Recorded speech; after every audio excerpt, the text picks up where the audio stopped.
ओम शांति। श्राद्ध के समय बहुत सारे लोग बहुत सारी भूलें कर जाते हैं। अगर आप भी घर में श्राद्ध करते हैं तो श्राद्ध के दिनों में भूल कर भी ये गलती ना करें, क्योंकि बहुत सारे लोग गलतियां कर जाते हैं और श्राद्ध कई बार संपन्न नहीं होता। हमें छोटी छोटी चीज़ों का ध्यान रखना है, क्योंकि श्राद्ध आज हर व्यक्ति करता है ताकि अपने पूर्वजों को या अपने पितरों को वो संतुष्ट कर पाएं, खुश कर पाएं, वो जहाँ हैं उन्हें ब्लेसिंग दे पाएं।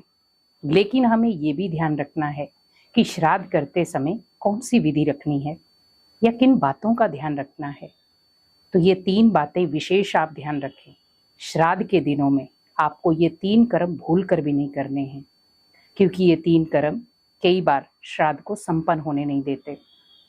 सबसे पहला, घर में कोई भी नकारात्मक माहौल ना रखें, क्योंकि श्राद्ध के दिनों को बहुत शांतिपूर्वक करें।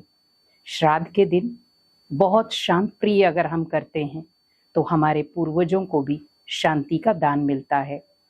ज़रूरी है कि हम भोजन पकाकर उन्हें खिलाते हैं, ब्राह्मणों को खिलाते, लेकिन हमें ध्यान रखना है हमारे पूर्वजों को दुआओं की और शांति की ज़रूरत है, तो मुझे उसका भी ध्यान रखना है।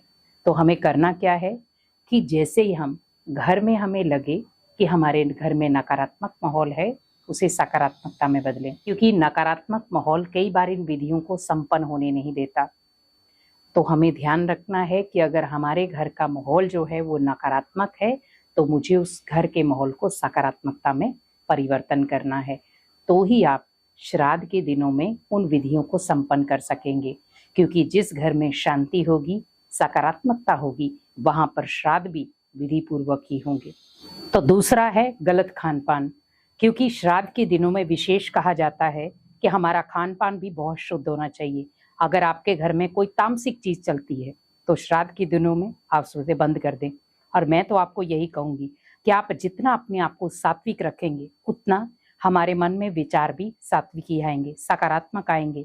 लेकिन कहीं ना कहीं हम सोचते हैं कि हम तामसिक चीजें खाते हैं, शरीर स्वस्थ होगा। लेकिन आप ध्यान रखें, किसी को मार करके कभी भी शरीर स्वस्थ नहीं हो सकता है। बहुत सारी आत्माओं की बद्दुआएं लगती हैं। तो कोशिश करें हमें वही चीजें खानी है जो हमारे लिए अच्छी हैं, क्योंकि हम कई बार किसी को मार करके खाते हैं और सोचते हैं शरीर फिट हो जाएगा। ऐसा कुछ नहीं है। तो आप श्राद्ध के दिनों में ये भी भूल ना करें, क्योंकि बहुत सारे लोग गलत चीजें खाते हैं। तो श्राद्ध के दिनों में ये सख्त मना होता है, क्योंकि घर का जो वातावरण है जितना आपका शुद्ध होगा, सकारात्मक होगा, उतना ही आप अपने पितरों को पावरफुल वाइब्रेशन दे सकते हैं। और तीसरा है, घर में किसी भी प्रकार का लड़ाई झगड़ा या कलह क्लेश ना हो। बहुत सारे लोग इन दिनों में बहुत लड़ाइयाँ भी करते हैं। अगर आपके घर में डेली रूटीन में लड़ाई झगड़ा कलह क्लेश बिना मतलब की भी होता है, कई बार छोटी छोटी बातों के कारण भी होता है, तो आप ध्यान रखें हमारे जो अपने हैं उनको सुख शांति की ज़रूरत है। तो हमें अपने घर के वाइब्रेशन को सुख शांति वाला बनाना है। अगर नेगेटिविटी है उस नेगेटिविटी को बाहर निकालना है, क्योंकि कहीं ना कहीं आज उन आत्माओं को भी सकारात्मकता की ज़रूरत है। तो अगर आप देना चाहते हैं तो अपने पितरों को सकारात्मकता का दान दें, अपने पितरों को सुख का दान दें, अपने पितरों को शांति का दान दें। तो ऑटोमेटिकली वो जहाँ भी होंगे अच्छे तरीके से अपनी जीवन का निर्वाह करेंगे। क्योंकि कहीं ना कहीं आज व्यक्ति सोचता है कि मैं अपनों के लिए क्या करूं जिनको हमने खो दिया है।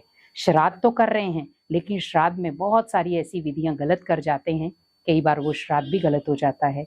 तो आप ध्यान रखें, श्राद्ध से पहले आप ये विधियां जरूर जान लें, क्योंकि अगर ये गलतियां आप करते हैं, अगर ये भूलें आप करते हैं, तो कहीं ना कहीं श्राद्ध भी खंडित होता है। तो आप ध्यान रखें, अगर मुझे श्राद्ध को विधि पूर्वक करना है तो इन बातों को जानें और अपने श्राद्ध को या अपने पितरों को शांति, दुआएं और शक्ति प्रदान करें, ताकि वो जहाँ भी हों आप उनको वहीं पर ब्लेसिंग दे सकें और वो वहीं पर आपकी शांति का अनुभव कर सकें, वाइब्रेशन का अनुभव कर सकें। तो आप भी अपने पितरों को इस तरीके से अगर श्राद्ध देंगे एक सात्विक रूप से, तो ऑटोमेटिकली वो आत्माएं रिसीव करेंगी।